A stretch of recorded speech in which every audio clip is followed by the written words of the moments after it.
Սիրելի ունկնդիրներ, բարի գալուստ Սարոյանի պատմությունները podcast-ին։ Ես Գորն եմ եւ այս շարքում մենք միասին կծանոթանանք Վիլյամ Սարոյանի կյանքին, ստեղծագործությանը եւ նրա թողած ժառանգությանը։ Այսօր առաջին էպիզոդում կխոսենք նրա մանկության, ընտանեկան պատմության եւ հայ ինքնության մասին։ Վիլյամ Սարոյանը ծնվել է 1908 տարեկան թվականի օգոստոսի 31-ին Շրեզնո քաղաքում, Կալիֆոռնիա։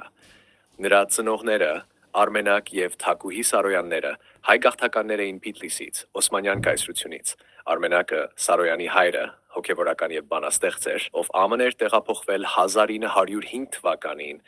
ծառայելով հայկական առաքելական եկեղեցիներում։ Երբ Վիլյամը 3 տարեկան էր, նրա հայրը մահացավ, թողնելով ընտանիքը առանց հոր։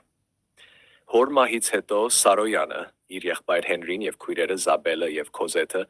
տեղափոխվեցին Ֆրեդ Հինչ որբանոցը Աքլենդում, որտեղ անցկացրին մի քանի տարի։ Մայրը Թակուհին այդ ընթացքում աշխատում էր Սան Ֆրանցիսկոյում, որպես տնային աշխատող։ 1916 թվականին ընտանիքը վերամիավորվեց Հրեզնոյում, որտեղ Սարոյանը սկսեց իր դպրոցական կյանքը։ Նա հաճախ էր այցելում գրադարաններ եւ ինքնուրույն կրթվում, կարդալով եւ գրելով։ Սարոյանի ստեղծագործություններում հաճախ հանդիպում ենք հայ կերպարների եւ թեմաների։ Նա իր պատմություններում արտահայտում էր հայ գաղթականների կյանքը, նրանց պայքարը եւ մշակութային ինքնությունը։ Նրա պատմությունները, ինչպիսիք են Իմ անունը Արամ է ժողովածուն, պատկերում են հայ-ամերիկյան համայնքի կյանքը։ Այսպիսով Վիլյամ Սարոյանի մանկությունը լի էր դժվարություններով,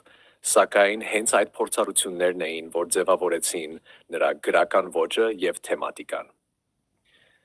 Հաջորդ էպիզոդում կխոսենք նրա գրական կարիերայի սկզբի եւ առաջին հաջողությունների մասին։